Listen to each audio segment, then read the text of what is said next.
은혜가 우리 안에 충만하신 줄 믿습니다. 오늘은 얽매이기 쉬운 죄를 벗어버리고 라는 제목으로 히브리서 12장 1절에서 4절까지 말씀만 함께 보겠습니다. 히브리서 12장 1절에서 4절까지 말씀 함께 한 목소리를 읽겠습니다.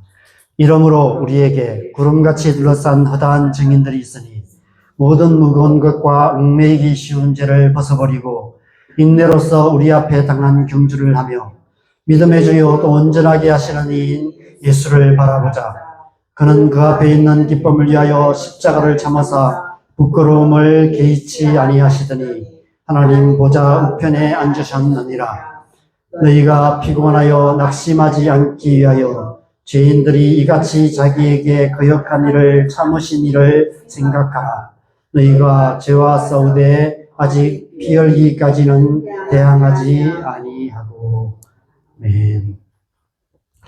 언젠가 한번 제가 말씀드린 것처럼 제가 이 교회를 개척하면서 우리 자은동교회라는 이름을 정할 때 고민이 많이 되었습니다. 요 근래에 이 자유라는 단어가 정치적인 의미로 오용되고 있어서 이 자유라는 의미가 들어가는 이 교회 이름이 정치적인 의미로 오해될 수 있지 않을까 이런 높아심이 많이 들었습니다. 그럼에도 불구하고 제가 이 단어를 포기할 수 없었던 것은 예수 그리스도께서 십자가의 죽으심으로 우리에게 주신 가장 큰 선물이 바로 자유와 기쁨이기 때문입니다. 자유와 기쁨은 솔로몬의 성전의 입구의 두 기둥인 야긴과 보아스처럼 기독교 신앙의 가장 중요한 두 기둥과도 같고 신앙생활의 두 날개와도 같습니다. 신앙생활은 자유와 기쁨의 그 두 날개로 자유롭게 기쁘게 살아가는 것이 바로 신앙생활인 줄 믿습니다. 저와 여러분의 신앙생활이 그런 신앙생활 되기를 바랍니다. 우리가 함께 찬송했던 찬송가 272장의 가사가 그 사실을 고백하고 있습니다. 고통의 몽에 벗으려고 예수께로 나갑니다. 자유와 기쁨 베푸시는 주께로 갑니다. 우리가 예수님 앞에 나아갈 때 우리를 자유롭게 하시고 우리를 기쁨으로 충만케 하시는 은혜가 있을 줄 믿습니다. 신앙생활은 교회 생활 잘하고 하나님과 관계된 일을 열심히 하는 것이 전부가 아닙니다. 하루하루 살아가는 구체적인 삶의 현장에서 예수님께서 이미 우리에게 선물로 주신, 이미 주셨어요. 이미 자유와 기쁨을 선물로 주셨습니다. 우리는 이미 그 선물을 받은 거예요. 여러분, 선물은 그죠? 주고 나면 빼앗지 않아요. 그 사람 거예요. 그죠? 우리가 누군가 아무리 값진 것도 선물로 주고 나면 그 사람 거예요. 이제 모든 권리가 그 사람에게 있는 거죠. 예수님께서 우리에게 자유와 기쁨을 선물로 주셨습니다. 결코 빼앗지 않아요. 그 누구도 빼앗아 갈 수 없습니다. 이제 그 자유와 기쁨을 맛보고 누리는 것은 우리의 몫입니다. 그래서 우리가 구체적인 삶의 현장에서 우리에게 이미 선물로 주신 그 자유와 기쁨을 맛보고 누리며 살아가는 것, 그것이 신앙생활입니다. 그러기 위해서 우리에게 필요한 것이 믿음이죠. 그죠? 믿음으로 이미 주신 그 선물, 이미 주신 자유, 이미 주신 기쁨을 믿음으로 잘 지켜가고 잘 누려가야 합니다. 그 무엇도 우리에게 주신 자유를 빼앗지 못하도록, 그 무엇도 우리에게 주신 그 기쁨을 빼앗아가지 못하도록 우리가 그것을 잘 지켜가는 것, 그것이 신앙생활인 줄 믿습니다. 믿음으로 우리가 그것을 지켜가야 하는 것이죠. 먼저 우리는 예수 그리스도를 믿음으로 구원받아 하나님의 백성이 되어야 합니다. 그리고 나아가 날마다의 삶 속에서 믿음으로 살아가야 합니다. 언제 어디서 무엇을 하든지 우리와 함께 계시는 하나님을 믿음으로 하나님의 백성다운 삶, 하나님께서 우리에게 선물로 주신 자유와 기쁨을 마음껏 누리는 그런 삶을 살아가야 하는 것이죠.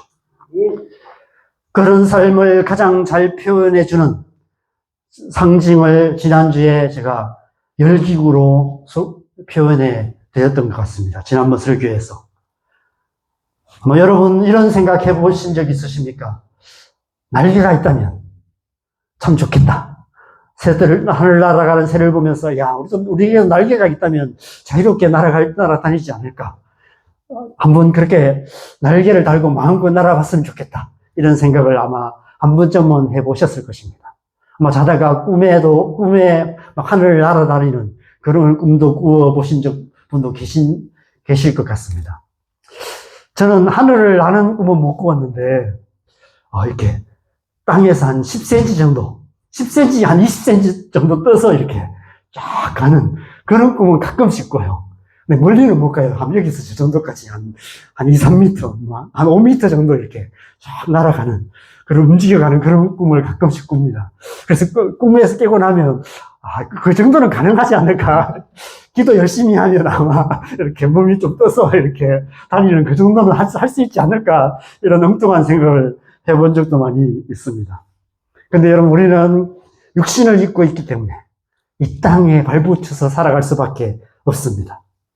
그런 우리가 이 중력을 거슬러서 하늘을 날기 위해서는 인간이 만들어낸 어떤 비행 물체를 타야 합니다. 비행기나 헬리콥터나 이런 행글라이더나 이런 것들을 타야만 하늘을 날 수 있습니다. 저는 그 가운데서도 열기구를 보면서 이 땅에서 하나님의 백성의 삶의 영적인 의미가 이런 의미가 아닐까 이런 생각을 가끔씩 합니다. 우리가 우리의 육신은 육신을 입고 있기 때문에 육신의 한계 안에서 육신의 법칙을 지배를 받으면서 중력의 영향을 받으면서 이 땅에 발붙여 살아갈 수밖에 없습니다. 그런데 우리 안에는 예수 그리스도를 믿음으로 거듭난 영혼이 있습니다. 우리 안에 거듭난 영혼은 마치 저 열기구처럼 하늘을 높이 날아서 자유와 기쁨을 맛보고 누리며 살아가는 것, 그것이 신앙생활이 아닐까 이런 생각을 해보게 됩니다. 이 세상 사람들과 우리 그리스도인의 근본적인 차이, 본질적인 차이가 바로 그것입니다. 겉으로 보기에는 별 다를 바가 없습니다. 세상 사람들이나 우리나 감기 들어서 병원 다니는 것도 똑같고요. 또 삶의 재정적인 문제 때문에 힘들어하는 것도 똑같고요. 자식들 말 안 들어서 자식들 때문에 고민하고 기도하는 것 똑같고요. 여러 가지 관계의 문제 겪고 교회 다니는 사람들이나 아닌 사람이나 오히려 교회 다니는 사람들이 나쁜 짓 하는 경우도 더 많고요. 별 다를 바가 없습니다. 그런데 그 속은 전혀 다릅니다. 이 세상 사람들은 육신에만 속해 있기 때문에 그냥 눈에 보이는 것이 전부인 것처럼 눈에 보이는 것만 보면서 살아갑니다. 이 세상이나 세상에 있는 것들을 사랑하며 세상 즐거움에 취해서 살아갑니다. 그러나 우리 그리스도인들은 다르죠. 비록 우리의 육신은 이 땅에 속하여 이 세상 사람들과 별 다를 바 없이 살아가지만 그러나 예수 그리스도를 믿음으로 성령으로 거듭난 우리 안에 있는 영혼은 지금 이 세상이 아닌 저 하늘나라를 살아가고 있습니다.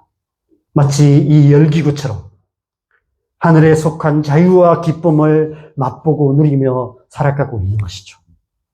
그래서 우리가 오치만니가 쓴 영에 속한 사람이라는 책을 제가 몇 번째 다시 읽고 있는데 그 오치만니가 계속해서 주장하는 것처럼 영으로 살아가는 삶, 우리 안에 있는 성령으로 살아가는 그런 삶을 살아간다면 우리는 우리의 모든 삶 속에 비록 육신의 한계를 뛰어넘어서 하나님이 주시는 자유와 기쁨을 맛보고 누리며 살아갈 수 있다는 그런 생각을 해보게 됩니다. 그래서 우리는 먼저 예수님을 믿어야 하죠. 예수님을 믿음으로 구원이라는 열기구를 올라타야 합니다. 그래서 성령으로 충만함을 받아서 이 땅에 속한 삶이 아닌 저 하늘에 속한 삶을 살아가기 시작하는 것이죠. 그런데 그것은 시작에 불과합니다. 우리가 예수 그리스도를 믿음으로 거듭나 우리 안에 성령이 거하시는 것은 바로 예수 그리스도인의 삶의 시작인 것이죠. 그런데 우리가 이 세상 속에서 하나님이 우리에게 선물로 주신 그 자유와 기쁨을 마음껏 누리는 삶을 살아가기 위해서는 지난번 설교에서는 먼저 우리의 영혼을 무겁게 짓누르고 있는 모든 무거운 짐을 내려놓아야 한다라고 말씀을 나누었습니다. 지난 설교 때 우리 영혼의 양 어깨를 짓누르는 두 가지 무거운 짐에 대해서 말씀을 드렸습니다. 과거의 짐과 미래의 짐이 있습니다. 우리 안에는 지나온 과거의 부정적인 기억들, 그리고 여러 가지 상처들로 인해 실패감이나 죄책감이 있습니다. 누군가에 대한 미움, 원망, 복수심, 적개심, 해결되지 않는 슬픔, 분노 같은 것들이 남아 있습니다. 그 과거에 남겨진 무거운 짐, 그것이 우리의 영혼을 무겁게 짓눌러서 구원받은 하나님의 백성으로서 하늘의 자유와 기쁨을 누리지 못하게 만드는 것이죠. 과거의 그 짐에 눌려서 과거의 삶을 살고 있는 사람들이 많이 있습니다. 끊임없이 과거의 그림자 속에 살아가고 과거의 망령이 계속해서 따라다니는 그런 삶을 살아가고 있습니다. 현재에 살아가지만 여전히 과거만을 생각하며 지나온 과거에 대한 후회, 과거에 대한 상처, 아픔들 속에서 살아가는 그런 사람들이 많이 있고, 때로는 우리도 그런 모습으로 살아갈 때가 많이 있습니다. 과거를 생각하면서 그때 왜 그랬을까 후회하고, 끊임없이 과거에 대한 죄책감 속에 살아가고, 과거의 어떤 사람들에 대해서 원망하며 미워하며 그렇게 살아가는 그런 모습들을 우리는 보게 됩니다. 어떻게 해야 할까요? 어떻게 과거의 짐을 내려놓을 수 있을까요? 그래서 우리에게 믿음이 필요합니다. 믿음으로 예수님의 십자가 앞에 나아가야 하는 것이죠. 믿음으로 우리의 과거의 모든 부정적인 기억들, 과거의 모든 상처들을 주님의 십자가 앞에 믿음으로 내려놓아야 하는 것입니다. 주님께 맡겨드려야 하는 거예요. 로마서 8장 28절 말씀대로 모든 것을 합력하여 선을 이루시는 하나님을 믿어야 합니다. 여러분, 비록 지금 우리 눈에는 지나온 과거의 그 부정적인 경험들이 무가치한 것처럼 생각돼요. 왜 그런 일이 있었을까? 왜 나는 그렇게 살았을까? 왜 내 삶속에 그런 일이 일어났을까? 도무지 이해되지 않는 일들이 많이 있습니다. 또 지금 겪고 있는 삶의 고통이 우리 안에 있죠. 그런 것들이 다 무의미한 것처럼 느껴져요. 왜 나는 이렇게 힘들게 살아왔고 나는 왜 이렇게 힘들게 살까? 이런 생각을 하게 됩니다. 그러나 모든 것을 합력하여 선을 이루시는 하나님의 섭리 안에서는 결코 그 모든 것들이 무의미한 것이 아니라는 사실을 우리는 믿어야 합니다.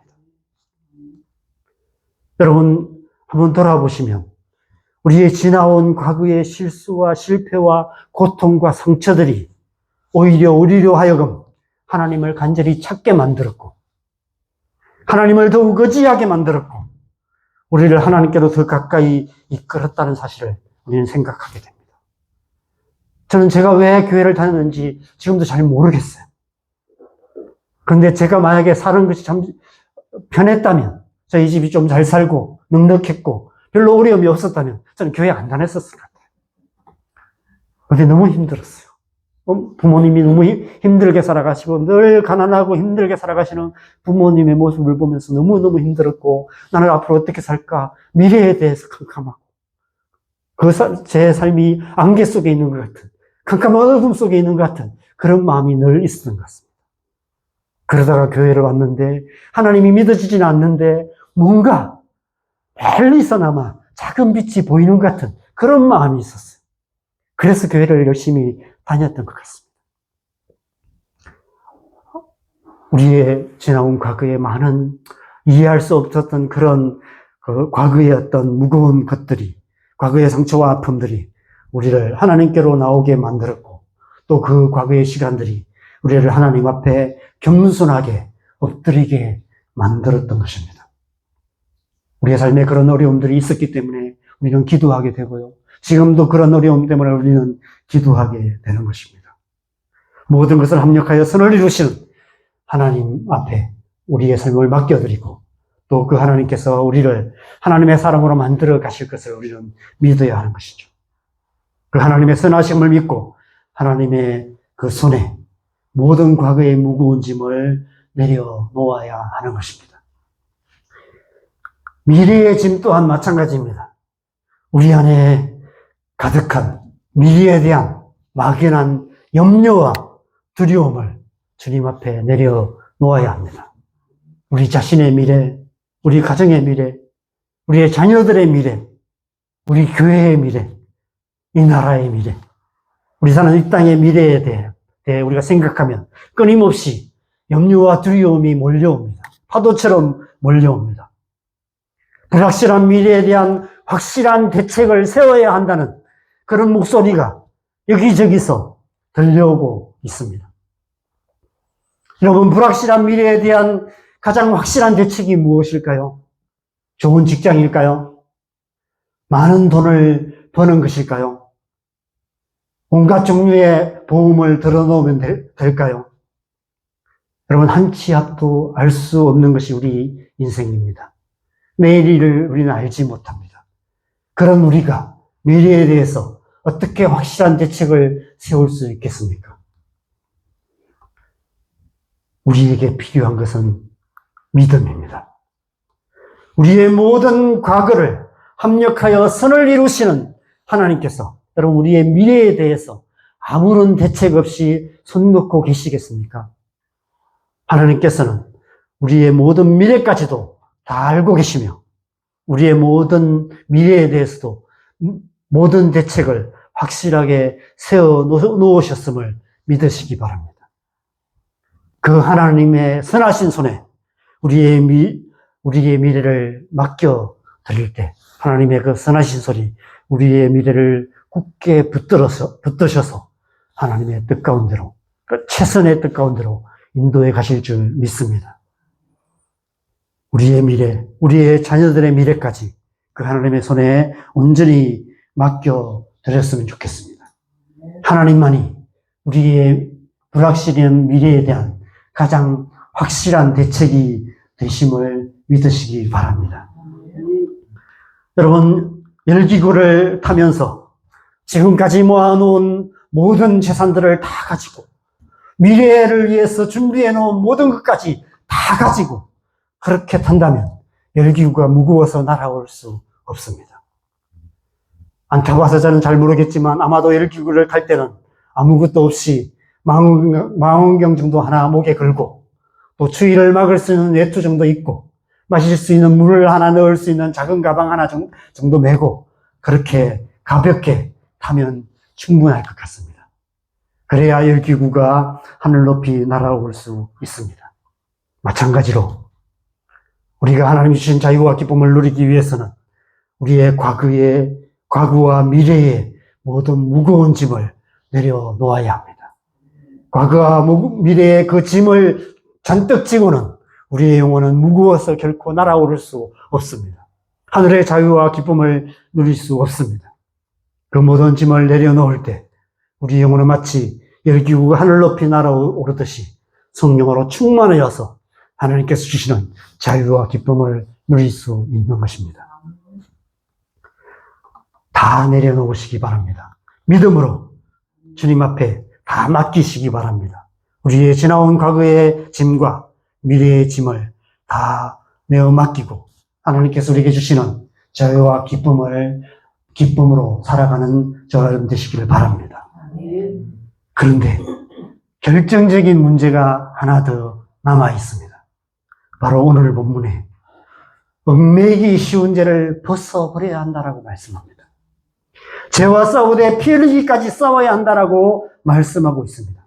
여러분, 열기구가 아무리 충분한 열기로 가득 채우고 무거운 짐 내려놓고 가볍게 하늘을 날아오를 준비가 되어 있다 하더라도 땅에 말뚝에 밧줄로 묶여 있다면 아무리 애써도 날아오를 수 없습니다. 땅에 말뚝에 묶어놓은 그 밧줄을 풀어야만, 끊어내야만 하늘 높이 날아올 수 있는 것입니다. 마치 배가 항구에서 출항할 때 부두에 메어놓은 그 줄을 풀어야 하듯이 우리 영혼을 이 땅에 묶어놓은 줄을 풀어야만 우리는 하늘 높이 날아올 수 있습니다. 우리 영혼을 이 땅에 묶어놓은 줄이 무엇입니까? 우리 영혼이 어디에 묶여 있습니까? 바로 죄입니다. 죄는 우리의 영혼을 이 땅에 묶어놓은 사슬과도 같습니다. 죄에 묶여있는 영혼은 결코 자유할 수 없습니다. 죄에 사로잡혀 있는 영혼은 결코 하나님이 주신 기쁨을 누릴 수 없습니다. 우리의 삶 속에 자유와 기쁨이 없는 가장 큰 이유 중에 하나는 우리 안에 과거에 버렸던 죄의 유혹에 다시 넘어가서 우리가 그 죄에 묶여있기 때문입니다. 과거에 제약된 삶의 습관에 묶여있기 때문입니다. 사탄이 끊임없이 우리를 죄로 유혹하는 이유가 바로 이 때문입니다. 하나님의 백성들로 하여금 하나님께서 선물로 주신 자유와 기쁨을 맛보고 누리지 못하게 만들기 위해서 사탄이 끊임없이 죄로 우리를 유혹합니다. 하나님의 백성이 하나님의 백성답게 살지 못하도록 만들기 위해서 우리를 죄로 유혹하고 있는 것이죠. 하나님께서 선물로 주신 이 자유와 기쁨은 사탄도 감히 빼앗아갈 수가 없어요. 하나님 우리에게 선물로 주신 것이기 때문에.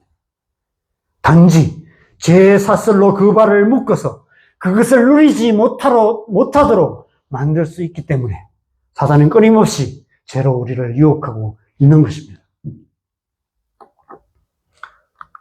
여러분, 그물에 걸린 새를 생각해 보시기 바랍니다. 새 그물이 있습니다. 날개를 펼쳐 하늘을 마음껏 날아다니는 새가 새 그물에 걸리게 되면 날개도 여전히 있지만 날 수 있는 힘도 여전히 있지만 그물에 발이 걸려있기 때문에 하늘을 마음껏 날 수가 없는 것입니다. 마찬가지로 우리의 영혼이 죄의 그물에 걸리게 되면 하나님이 주시는 자유와 기쁨을 누리지 못하게 됩니다. 성령 충만, 여러분 지난 신앙생활을 한번 되돌아보십시오. 성령 충만하여서 하나님이 주신 자유와 기쁨 가운데 살아가다가도 어떤 순간에 또 관계의 어려움들, 여러 가지 어려움들, 내 삶이 나태해지고 게을러지고 기도하기를 게을리하고 하나님 앞에 나가기를 나태하게 하고 그래서 과거에 떠났던 죄에 다시 빠지고 그런 순간이 되면 어느 순간부터 자유와 기쁨을 잃어버리게 돼요. 하나님 앞에 나가기가 점점 무거워집니다. 우리 영혼이 무겁게 느껴져요. 하나님 앞에 올바로 반응하지 못하게 돼요. 예배할 때도 예배하기도 힘들어져요. 막 하나님의 은혜가 충만할 때는 손들고 예배하고 막 하나님 앞에 막 간절하게 기도하고 눈물로 기도하고 말씀을 읽을 때 아멘하고 그렇게 반응했던 우리가 어떤 말씀을 들어도 은혜가 안 되고 기도도 안 되고 찬양할 때도 찬양도 목에서 입에서 나오지 않는 그런 상태가 되는 것입니다. 왜 그렇게 될까요? 죄의 유혹에 넘어가서 우리의 영혼이 두 발이 그 그물에, 죄의 그물에 걸려있기 때문입니다. 그래서 성경은 죄에 사로잡힌 우리 영혼을 사냥꾼의 올무에 걸린 동물이나 그물에 걸린 새에 비유하고 있습니다. 그물에 걸린 새처럼 우리의 영혼이 죄에 얽매이게 되면 자유와 기쁨도 다 날아가 버리고 마는 것입니다. 죄를 그물에 비유한 비유는 적절한 비유라는 생각이 많이 듭니다. 아시다시피 그물은 씨줄과 날줄로 되어 있습니다. 그물의 가로줄을 씨줄이라고 하고 세로줄을 날줄이라고 합니다. 죄의 그물은 불신앙이라는 씨줄과 교만이라는 날줄로 되어 있습니다. 자기를 사랑하는 마음이라는 씨줄과 세상을 사랑하는 마음이라는 날줄로 엮여진 영적인 그물이 바로 죄입니다. 우리의 영혼이 죄의 그물에 걸리면 마치 새 그물에 걸린 새처럼 아무리 애써도 아무리 자유와 기쁨의 날개를 퍼덕여도 결코 날아오를 수 없습니다. 발버둥 치면 칠수록 더 깊이, 더 세게 거기에 얽매이게 되는 것입니다. 여러분, 왜 새가 그물에 걸릴까요? 곡식의 유혹에 사로잡히기 때문입니다. 무르익은 곡식이나 맛있는 과일의 유혹에 사로잡혀서 새 그물에 걸리게 되는 것입니다. 창세기 3장의 선악과 사건이 바로 그런 의미입니다. 아담과 하와가 뱀의 거짓에 유혹되어 사탄이 쳐넣은 불신앙과 교만의 죄의 그물에 걸리고 말았던 것입니다. 오늘날 우리가 신앙생활 가운데 죄의 유혹에 사로잡힌 이유도 마찬가지입니다. 사탄이 쳐넣은 불신앙과 교만의 죄에 사로잡히게 되는 것입니다. 야고보서 1장 14절 15절이 그 사실을 잘 표현해 주고 있습니다. 우리 같이 읽겠습니다. 오직 각 사람이 시험을 받는 것은 자기 욕심에 끌려 미혹됨이니 욕심이 잉태한 적 죄를 낳고 죄가 장성한 적 사망을 낳느니라. 우리의 마음에 욕심이 생기고 그 욕심으로 말미암아 제 유혹에 미혹되어서 욕심에 이끌려서 제 유혹에 미혹되면 결국 죄의 사슬에 얽매이게 된다는 것입니다. 그러므로 우리가 모든 얽매이기 쉬운 죄를 벗어버리기 위해서는 먼저 우리 안에 있는 욕심을 버려야 하는 것입니다. 이 말씀에서 욕심이란 헬라어 에피디미아는 정욕, 욕심, 욕망이란 뜻이 있습니다. 에베소서 4장 22절에는 너희는 유혹의 욕심을 따라 썩어져가는 구습을 따는 옛사람을 벗어버리라라고 사도 바울이 권면하고 있습니다. 욕심 때문에 썩어져가는 구습, 옛날 습관을 따라서 살아가게 된다는 거예요. 그래서 그것을 벗어버리기 위해서는 욕심을 벗어버려야 한다는 것입니다. 베드로전서 2장 11절에 베드로 사도 또한 이렇게 말합니다. 같이 읽겠습니다. 사랑하는 자들아, 그리움과 나그네 같은 너희를 권하노니 영혼을 거슬러 싸우는 육체의 정욕을 제어하라. 여기서 정욕이라는 단어도 에피디미아입니다. 영혼을 거슬러 싸우고 있다고 얘기해요. 우리 안에 있는 욕심이, 죄의 욕심이, 죄를 향한 욕심이 영혼을 거슬러 싸우면 우리는 자유함을 누릴 수 없게 된다는 것입니다. 그래서 그것을 제어하라, 그것을 없애버리라 라고 말씀하고 있는 것입니다. 사도 요한 또한 사도 바울과 사도 베드로에 이어서 사도 요한 또한 이렇게 말씀합니다. 우리가 잘 아는 말씀 우리 같이 읽겠습니다. 요한일서 2장 15절에서 17절입니다. 같이 읽겠습니다. 이 세상이나 세상에 있는 것들을 사랑하지 말라. 누구든지 세상을 사랑하면 아버지의 사랑이 그 안에 있지 아니하니 이는 세상에 있는 모든 것이 육신의 정욕과 안목의 정욕과 이생의 자랑이니 다 아버지께로부터 온 것이 아니요 세상으로부터 온 것이라. 이 세상도 그 정욕도 지나가되 오직 하나님의 뜻을 행하는 자는 영원히 거하느니라. 이 말씀에서 세 번에 걸쳐서 에피디미아라는 단어를 쓰고 있습니다. 이 세상도 그 정욕도 다 지나가는 것이다. 오직 하나님의 뜻을 행하는 자가 되어야 한다라고 말씀하고 있습니다. 모든 사도들이 한결같이 권면한 말씀입니다. 우리를 얽매고 있는 모든 죄를 벗어버려야 하는데 우리 안에 있는 욕심으로부터 우리가 자유함을 얻어야 된다고 말씀하고 있습니다. 어떻게 우리는 그 욕심으로부터 자유함을 얻을 수 있을까요? 골로새서 3장 5절에서는 더 강력하게 이렇게 말씀합니다. 같이 읽겠습니다. 그러므로 땅에 있는 지체를 죽이라. 곧 음란과 부정과 사욕과 악한 정욕과 탐심이니 탐심은 우상 숭배니라. 죽여야 한다는 것이죠. 옛사람을 죽여야 한다라고 말씀하고 있습니다. 바로 오늘 본문에서는 죄와 싸우되 피 흘리기까지 싸워야 한다라고 권면하고 있는 것이죠. 같은 말씀을 계속해서 말씀하고 있는 것입니다. 여러분, 이 말씀을 들었던 그 시대의 그리스도인들은 어떤 것을 연상했을까요? 어떤 사람들은 로마 금투사들이 생명을 걸고 싸우는 처절한 모습을 생각했을 것입니다. 당시에 이러한 금투사들이 생명을 걸고 싸워서 살아남아야 되는, 그래서 끊임없이 그렇게 피 흘려 싸우는 그런 모습들이 마치 스포츠 경기처럼 그렇게 열려졌던 그런 시대였습니다. 아마 이런 장면을 떠올렸을 것입니다. 어떤 사람들은 민족의 자유를 되찾고 그 자유를 지키기 위해서 피 흘려 싸웠던 전쟁을 떠올렸을 수도 있을 것 같습니다. 죄와 싸우되 피 흘기까지 싸우라는 것은 바로 이런 의미인 것이죠. 생명을 걸고 싸워야 한다는 것입니다. 우리 안에 있는 욕심과 치열하게 싸워야 한다는 것입니다. 욕심에 사로잡히게 되면 결국 우리의 영혼의 두 다리는 죄의 그물에 얽매이게 되고 하나님이 주신 자유와 기쁨을 누리지 못하게 되기 때문입니다. 그리스도인으로서 그리스도인다운 삶을 살 수 없게 된다는 것입니다. 하나님의 백성의 생명력을 잃어버리게 된다는 것이죠. 어떻게 싸워야 할까요? 어떻게 우리는 우리 안에 있는 욕심과 싸워서 이길 수 있을까요? 답은 분명한데 아주 답은 간단한데 실제로 그것을 그렇게 살아가는 것은 쉽지 않습니다. 답이 간단합니다. 아주 간단하게 갈라디아서 5장 16절에 이렇게 답을 주고 있습니다. 같이 읽겠습니다. 시작. 내가 이르노니 너희는 성령을 따라 행하라. 그리하면 육체의 욕심을 이루지 아니하리라. 다른 길이 없어요. 답은 이것밖에 없습니다.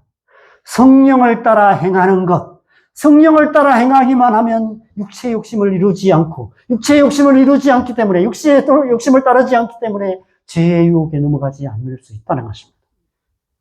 성령을 따라 행하기만 하면 우리는 하나님이 주시는 자유와 기쁨을 누릴 수 있다는 것입니다. 그래서 사도 바울이 끊임없이 우리에게 권면하고 우리가 설교 때마다 끊임없이 나누는 말씀이 바로 이 말씀입니다. 에베소서 5장 18절입니다. 같이 읽겠습니다. 술 취하지 말라. 이는 방탕한 것이니 오직 성령으로 충만함을 받으라.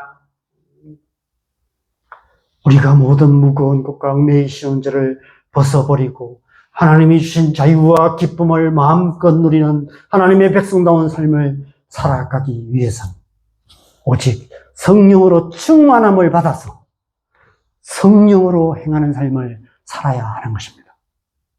성령으로 살며 성령으로 행하는 그런 하나님의 백성이 되어야 하는 것입니다. 그래야만 우리는 하나님께서 우리에게 선물로 주신 자유와 기쁨을 마음껏 누리며 이 세상 한가운데서도 천국을 살아갈 수 있는 것입니다. 하나님의 백성으로서 하나님의 백성답게 살아갈 수 있는 길, 오직 성령 충만하여서 성령으로 행하는, 성령을 따라 행하는 그런 길밖에 없는 것입니다. 그렇게 살아갈 때 성령의 은혜와 능력이 우리 안에 충만하게 역사하실 때 시편 124편에 다윗이 노래했던 노래가 우리의 노래가 될 것입니다. 시편 124편 7절 우리 함께 읽겠습니다. 우리의 영혼이 사냥꾼의 올무에서 벗어난 새같이 되었느니 올무가 끊어짐으로 우리가 벗어났도다. 옛날에 우리가 많이 불렀던 찬양이죠. 오 우리 영혼이 벗어났도다. 사냥꾼의 올무에서 새같이. 사냥꾼의 올무에서 벗어난 그 세그물에 벗어난 새같이 자유와 기쁨의 날개를 활짝 펴서 저 하늘을 높이 날아서 하늘에 속한 자유를 맛보고 누리며 살아갈 수 있는 것입니다. 이 열기구들처럼 하늘 높이 날아올라 예수님께서 십자가를 통해서 우리에게 주신 하늘의 선물인 자유와 기쁨을 누리는 삶을 살아갈 수 있는 것입니다. 그렇게 살아가는 것이 하나님의 백성다운 삶인 줄 믿습니다.